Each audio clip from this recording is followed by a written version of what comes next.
माता बहनों और बुजुर्गों, आप सभी को मैं मेरी ओर से जोहार करता हूं। एक बार एक नारा लगा के शुरुआत करूं कि जय जोहार का नारा है, भारत देश हमारा है। जय जोहार का नारा है, भारत देश हमारा है। लड़ेंगे लड़ेंगे। साथियों, आज आरक्षण महारैली की बात हो रही है। इस आरक्षण महारैली के अंदर हम लोग जो बारी बारी से अपने वक्ता आए थे, वक्तव्य दे रहे थे। 5वीं अनुसूची 244 से 1 इस सब के बारे में जानकारी दी जा रही थी। आरक्षण का मतलब हम हमारा हक मांग रहे हैं। हक हमारा सिर्फ नौकरी में आरक्षण की बात नहीं कर रहे हैं, जमीन के अंदर भी आरक्षण की बात कर रहे हैं, पानी के अंदर भी आरक्षण की बात कर रहे हैं।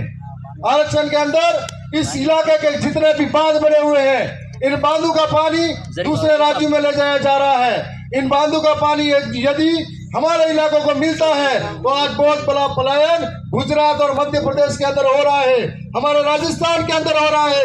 यदि पानी मिलेगा तो खेती की सुविधा बेहतर होगी, और खेती की सुविधा बेहतर होगी तो रोजगार मिलेगा। एक आरक्षण इसकी भी बात हो रही है, आरक्षण की बात हो रही है। तो इस एरिया के अंदर, टीएसपी एरिया के अंदर, राज्य प्रशासनिक सेवाओं के अंदर हमारे को 12% आरक्षण मिला हुआ है, जिसके अंदर 6.5% जनसंख्या इस ट्राइबल बेल्ट की है। और हमको इसमें पृथक आरक्षण नहीं मिला हुआ है, जिसकी बदौलत यहाँ बैठे तमाम लोग जो बेरोजगार युवा हैं उनके अधिकारों पर चोट होती है। और हर बार आरएस भर्ती के अंदर, चाहे वो 5 बार लगातार की आरएस भर्ती के अंदर हमारे साथ सबसे बड़ा कुटाराघात हुआ। और हम लोगों का एक एक व्यक्ति आज तक सिलेक्ट हुआ। यदि आरक्षण के हिसाब से होता, हम लोगों की नौकरियां कोई और नहीं खाता, तो हमारे 100 लोग कलेक्टर बनते, डीएम बनते, एसडीएम बनते, थानेदार बनते, तहसीलदार बनते।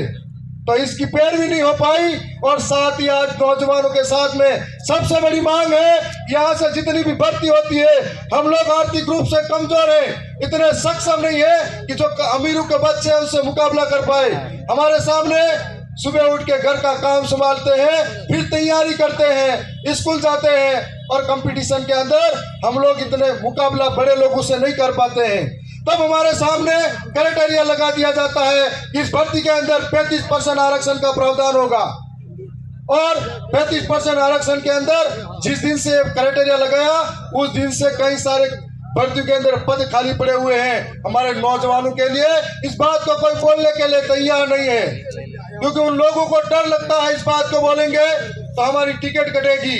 आज आप सब और हम सब को जरूरत इसीलिए है कि लोकतंत्र के अंदर हम लोग हमारी आवाज को कई तरीके से संसद के अंदर भी रख सकते हैं, सरकारों तक पहुंचा सकते हैं। उसका एक जरिया है हम सड़कों पे आंदोलन करें, उसका एक जरिया है हम ज्ञापन दें, और उसका एक जरिया ये भी है हमारा व्यक्ति जिताकर लोकतंत्र की सर्वोच्च जो संस्था है विधानसभा और संसद सभा के अंदर भेजे, तो हमारी पैरवी कर सके। लेकिन आज तक ऐसा हुआ नहीं।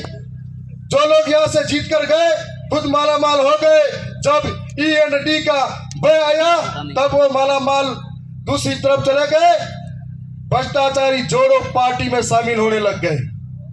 और आज जो भ्रष्टाचारी जोड़ो पार्टी है, जब कोई विपक्ष में होता है तो उनको ये कहा जाता है ये भ्रष्टाचारी है, लुटेरा है, हर एक मामले में इसने ये मायाजाल बिछाया है, इसने सब कुछ लूटा है। जब उनकी पार्टी में शामिल हो जाता है तो वॉशिंग पाउडर में धुला हुआ हो जाता है।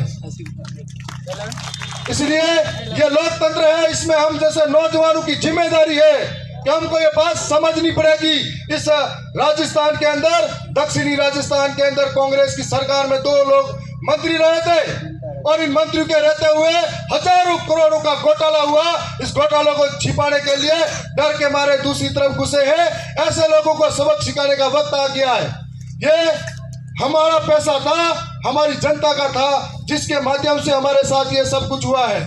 आज राजस्थान की विधानसभा के अंदर हम लोग 3 गए थे, आने वाले समय में हम लोग 4 होने वाले हैं। और एक हमारी स्वतंत्र आवाज जो बेबाक तरीके से कभी राजस्थान के विधानसभा में गूंजा करती थी, आप सब कमर कस लो, तैयार हो जाओ। आने वाले समय में दिल्ली दूर नहीं है, वहां पर कोई पहुंचाना है, और दिल्ली के माध्यम से पूरे देश के आदिवासियों की आवाज बढ़ाने जाना है।